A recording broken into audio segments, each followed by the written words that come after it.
Hi all, എല്ലാവർക്കും ഒരിക്കൽ കൂടി എൻട്രി ടെക്നിക്കൽ യൂട്യൂബ് ചാനലിലേക്ക് സ്വാഗതം.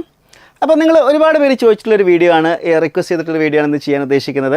RRB JEEയുടെ മെഡിക്കൽ സ്റ്റാൻഡേർഡ് പലരും ചോദിച്ചിട്ടുണ്ടായിരുന്നു. കാരണം RRBയുടെ ALP എക്സാം ഒരുപാട് പേർക്ക് അപ്ലൈ ചെയ്യാൻ പറ്റിയിട്ടുണ്ടായിരുന്നില്ല. കാരണം സ്പെക്സ് ഒക്കെ യൂസ് ചെയ്ത ആളുകൾക്ക് A1 മെഡിക്കൽ സ്റ്റാൻഡേർഡ് ഇല്ലാത്തത് കൊണ്ട് പലപ്പോഴായിട്ട് പല ആളുകൾക്ക് എന്ത് ചെയ്യാൻ പറ്റിയിട്ടില്ല, ഇത് അപ്ലൈ ചെയ്യാൻ കഴിഞ്ഞിട്ടുണ്ടായിരുന്നില്ല. അത്രയും സ്ട്രിക്റ്റ് ആയിട്ടുള്ള മെഡിക്കൽ സ്റ്റാൻഡേർഡ് ആയിരുന്നു RRBയുടെ ALP എക്സാമിന്. അതേപോലെ RRBയുടെ തന്നെ സ്റ്റേഷൻ മാസ്റ്റർ പോലുള്ള എക്സാമുകൾക്കും ഇതേപോലെ വളരെ സ്ട്രിക്റ്റ് ആയിട്ടുള്ള മെഡിക്കൽ സ്റ്റാൻഡേർഡ് A1 മെഡിക്കൽ സ്റ്റാൻഡേർഡാണ് വരുന്നത്. സ്പെക്സ് ഉപയോഗിക്കുന്നവർക്ക് എന്ത് ചെയ്യാവുന്നതാണ്, RRBയുടെ JEE എക്സാം അപ്ലൈ ചെയ്യാവുന്നതാണ്. പക്ഷെ അവിടെയും ചില കണ്ടീഷൻസുകളും ക്രൈറ്റീരിയകളും ഉണ്ട് എന്നുള്ളത് തന്നെയാണ്. അപ്പോൾ അതെന്തൊക്കെയാണെന്ന് നമുക്ക് നോക്കി വെക്കാം.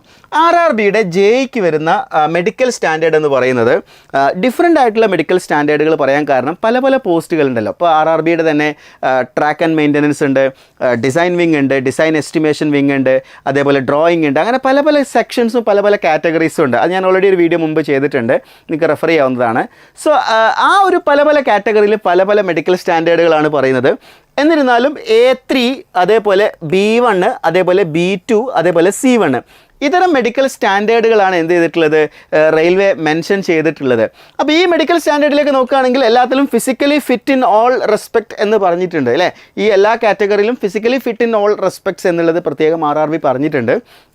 അതായത് നിങ്ങൾ ഹാൻഡിക്കേപ്ഡ് ആവരുത് എന്നുള്ളത് തന്നെയാണ് നമ്മൾ ഇതിൽ നിന്ന് മനസ്സിലാക്കേണ്ടത് അല്ലേ. ഇനി നമ്മൾ RRBയുടെ വിഷൻ സ്റ്റാൻഡേർഡ്സിലേക്ക് വരികയാണെങ്കിൽ ഈ ഒരു A3 മെഡിക്കൽ സ്റ്റാൻഡേർഡ് പറയുന്നത് 6/9 പറഞ്ഞിട്ടുള്ളൂ. 6/9 വിത്ത് ഓർ വിത്തൗട്ട് ഗ്ലാസ് എന്ന് പറഞ്ഞിട്ടുണ്ട്. വിത്ത് ഓർ വിത്തൗട്ട് ഗ്ലാസ് എന്നാണ് പറഞ്ഞിട്ടുണ്ട്. പക്ഷെ അവിടെ തന്നെ വേറൊരു പോയിന്റ് കൂടി നമുക്ക് ഡിസ്കസ് ചെയ്യേണ്ടതായിട്ടുണ്ട്. അതായത് പവർ ഓഫ് ലെൻസ് എന്ന് പറയുന്നത്, നിങ്ങൾ യൂസ് ചെയ്യുന്ന ലെൻസിൻ്റെ പവർ 2D എക്സീഡ് ചെയ്യാൻ പാടില്ല. അപ്പോൾ അത് നിങ്ങൾ ശ്രദ്ധിക്കണം. അപ്പോൾ നിങ്ങൾ യൂസ് ചെയ്യുന്ന സ്പെക്സിൻ്റെ പവർ എത്രയാണ് എന്നുള്ളത് ശ്രദ്ധിക്കേണ്ടതായിട്ടുണ്ട്. It should not exceed 2D എന്ന് കൃത്യമായിട്ട് എന്ത് ചെയ്തിട്ടുണ്ട്, A3 മെഡിക്കൽ സ്റ്റാൻഡേർഡിൽ പറഞ്ഞിട്ടുണ്ട്. അപ്പോൾ 2Dക്ക് മുകളിലുള്ളവർ 2D 3D ഒക്കെ യൂസ് ചെയ്യുന്ന ആളുകൾ അവരൊരിക്കലും ടെൻഷൻ അടിക്കേണ്ട കാര്യമൊന്നുമില്ല. നിങ്ങൾക്ക് പറ്റിയ പോസ്റ്റും വരുന്നുണ്ട്. നോക്കാം. അതായത് ഇത് കുറേ റെയിൽവേയുടെ ഒരുപാട് പോസ്റ്റുകളിൽ A3 മെഡിക്കൽ സ്റ്റാൻഡേർഡ് മെൻഷൻ ചെയ്തതായിട്ട് കാണാം. ഇനി B1 മെഡിക്കൽ സ്റ്റാൻഡേർഡിലേക്ക് വരികയാണെങ്കിൽ 6/9, 6/12 വിത്ത് ഓർ വിത്തൗട്ട് ഗ്ലാസ് ആണ്. ഇവിടെ പറഞ്ഞിരിക്കുന്നത് power of lens not exceed 4D എന്നാണ് പറഞ്ഞിരിക്കുന്നത്. അത് 4Dയിൽ എക്സീഡ് ചെയ്യാൻ പാടില്ല എന്നുള്ളതാണ് ഈ ഒരു മെഡിക്കൽ സ്റ്റാൻഡേർഡിൽ പറഞ്ഞിരിക്കുന്നത്. പിന്നെ അതിൽ നിയർ വിഷൻ, അതേപോലെ തന്നെ near vision, colour vision, binocular vision, night vision ഒക്കെ പറഞ്ഞിട്ടുണ്ട്. ഇനി നമ്മൾ B2 കാറ്റഗറിയിലേക്ക് വരികയാണെങ്കിൽ കൂടുതൽ പോസ്റ്റുകളും A3, B1 ഒക്കെ കാറ്റഗറിയിലൊക്കെ വരുന്നതാണ്. C1ലും വരുന്നുണ്ട്. നെക്സ്റ്റ് നമ്മൾ നോക്കുകയാണെന്നുണ്ടെങ്കിൽ B2 കാറ്റഗറിയിൽ 6/9, 6/12 with or without glass, power of lens not exceed 4D എന്നാണ്. എന്ന് വെച്ച് കഴിഞ്ഞാൽ 4Dയിൽ എക്സീഡ് ചെയ്തിട്ടുള്ള ആളുകളുണ്ടല്ലോ, 4Dയിലും എക്സീഡ് ചെയ്തിട്ടുള്ള ആളുകൾ, അവരെ സംബന്ധിച്ചിടത്തോളം എന്ത് ചെയ്യാൻ പറ്റില്ല, റെയിൽവേയുടെ RRBയുടെ JEE എക്സാം അപ്ലൈ ചെയ്യാൻ കഴിയില്ല എന്നുള്ളതാണ്. ആണെങ്കിൽ നിങ്ങൾക്ക് മെഡിക്കൽ ഫിറ്റ് എക്സാമിനേഷൻ ഫെയിലായി പോകുന്നുള്ളതാണ് ഇതിൻ്റെ ഒരു പ്രധാനപ്പെട്ട ഈ ഒരു വീഡിയോയുടെ അബ്സ്ട്രാക്റ്റ് എന്ന് പറയുന്നതാണ്. മെഡിക്കൽ സ്റ്റാൻഡേർഡിൽ നിങ്ങൾ 4D എക്സീഡ് ചെയ്ത് കഴിഞ്ഞാൽ നിങ്ങൾക്ക് എന്ത് ചെയ്യാൻ പറ്റില്ല, ഈ പോസ്റ്റിലേക്ക് ഒന്നും അപ്ലൈ ചെയ്യാൻ പറ്റില്ല എന്നുള്ളതാണ്.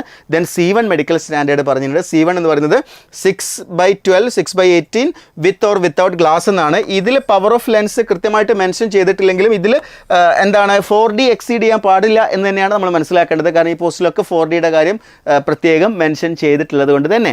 സോ സ്പെക്സ് ഉപയോഗിക്കുന്ന ആളുകളെ സംബന്ധിച്ചിടത്തോളം എന്താണ്, അപ്ലൈ ചെയ്യാൻ പറ്റും. പക്ഷേ 4Dക്ക് മുകളിലായി കഴിഞ്ഞാൽ അപ്ലൈ ചെയ്യാൻ പറ്റില്ല എന്നാണ് ഈ ഒരു മെഡിക്കൽ സ്റ്റാൻഡേർഡ്സിൽ നിന്ന് നമുക്ക് മനസ്സിലാക്കേണ്ട കാര്യം.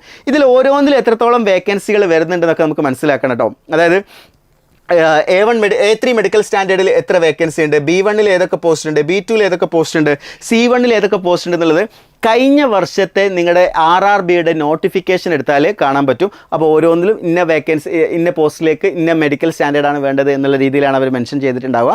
സോ അത് വേണമെങ്കിൽ നിങ്ങൾക്ക് കഴിഞ്ഞ 2018 ജസ്റ്റ് ഗൂഗിൾ ചെയ്താൽ മതി. RRB JEE നോട്ടിഫിക്കേഷൻ 2018 എന്ന് ഗൂഗിൾ ചെയ്ത് സെർച്ച് ചെയ്താൽ നിങ്ങൾക്ക് ആ PDF കിട്ടും. സോ ആ PDF നോക്കിക്കഴിഞ്ഞാൽ ഏതൊക്കെ പോസ്റ്റിലാണ് ഏതൊക്കെ മെഡിക്കൽ സ്റ്റാൻഡേർഡ് പറഞ്ഞിട്ടുള്ളത് എന്നുള്ളത് നിങ്ങൾക്ക് മനസ്സിലാക്കാൻ പറ്റും. സോ ഈ ഒരു വീഡിയോ ഇൻഫോർമേറ്റീവ് ആയിട്ടുള്ള ഈ ഒരു വീഡിയോ നിങ്ങൾക്ക് യൂസ്ഫുൾ ആയിട്ടുണ്ടെന്ന് വിചാരിക്കുകയാണ്. നിങ്ങളുടെ സുഹൃത്തുക്കൾക്ക് ഷെയർ ചെയ്ത് കൊടുക്കുക. സോ ഇത്രയാണ് ഇന്നത്തെ സെഷനിൽ എനിക്ക് നിങ്ങളുമായി ഡിസ്കസ് ചെയ്യാനുള്ളത്. സോ ഇതുപോലുള്ള ഇൻഫോർമേറ്റീവ് ആയിട്ടുള്ള വീഡിയോസുകൾ ലഭിക്കുന്നതിന് വേണ്ടി ഈ ഒരു ചാനൽ സബ്സ്ക്രൈബ് ചെയ്യുക. So that's all for today. Thank you.